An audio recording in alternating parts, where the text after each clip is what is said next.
आनंद कंद सच्चिदानंद अखिल ब्रह्मांड के नायक परम पिता परमेश्वर प्रभु सीताराम जी के चरणों में नमन करते हुए उनके चरणों में निरत सेवारत रहने वाले अंजनी नंदन, मारुति नंदन, केसरी नंदन श्री हनुमंत लाल जी के चरणों में नमन करते हुए यहाँ उपस्थित भाई जी, दूर दूर क्षेत्रों से आई हुई मेरी प्रिय बहनें, आप सभी के हृदय में सूक्ष्म रूप से विराजमान उस परमात्मा की छवि को मैं इस व्यासपीठ से शत शत नमन जय श्री राम करती हूँ।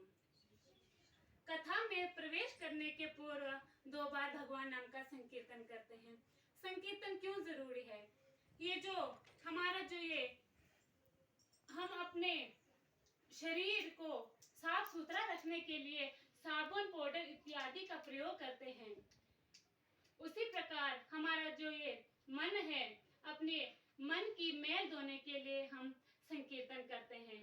कहते हैं कि हम चेहरा तो साफ रखते हैं जिस पर दुनिया की नजर होती है, परंतु हम मन साफ नहीं रखते जिस पर परमात्मा की नजर होती है। बोलिए सियावर रामचंद्र भगवान की जय। सदा सब प्रेम से बोलो हरे रामा हरे रामा, सदा सब प्रेम से बोलो हरे रामा हरे रामा, सदा सब प्रेम से बोलो हरे रामा हरे रामा, सदा सब प्रेम से बोलो हरे रामा हरे रामा, हरे रामा हरे रामा हरे रामा हरे रामा, हरे रामा हरे रामा हरे रामा हरे रामा, सदा सब प्रेम से बोलो हरे रामा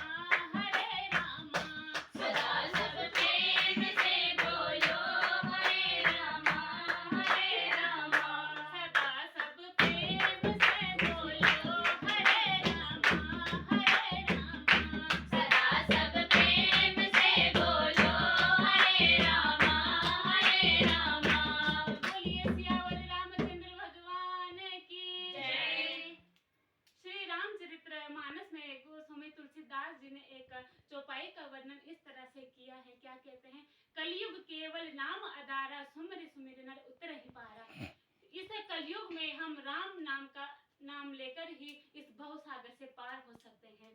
हमें जो ये मनुष्य शरीर जो मिला है, एक किराए का घर है, ना जाने परमात्मा कब कह दे कि इस घर को खाली कर दो। इसलिए हमें इस संसार में सुखी रहना है तो हमें राम नाम का स्मरण करना चाहिए। बोलिए सियावर रामचंद्र भगवान की जय। श्री रामचरितमानस में बहुत से छोटे बड़े पात्र हैं, जिसमें से एक पात्र माँ शबरी है, जिसे परमात्मा को साक्षात दर्शन पाने के लिए कई जन्मों तक साधना करनी पड़ी।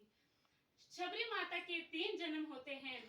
पहला जन्म उनका सूर्यमुखी जीव होता है, दूसरा जन्म उनका प्रयागराज की रानी होती है और तीसरा जन्म उनका शबरी माता होता है।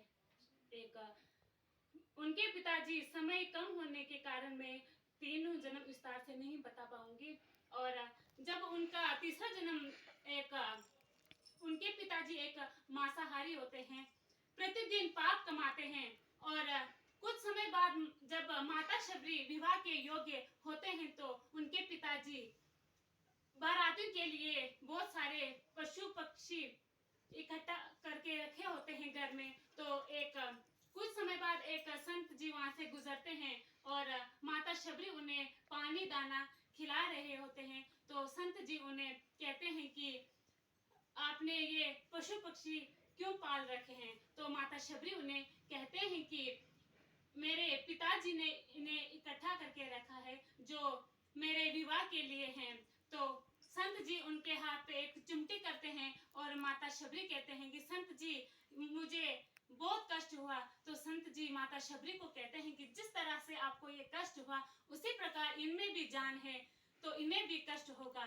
माता शबरी उसी रात उन पशु पक्षियों को आजाद कर देते हैं और जब ये बात उनके पिताजी को पता चलती है तो शबरी माता को बहुत बुरी तरीके से मार मारते हैं, इतना मारते हैं कि उन्हें मरा हुआ समझकर जंगल में छोड़ देते हैं।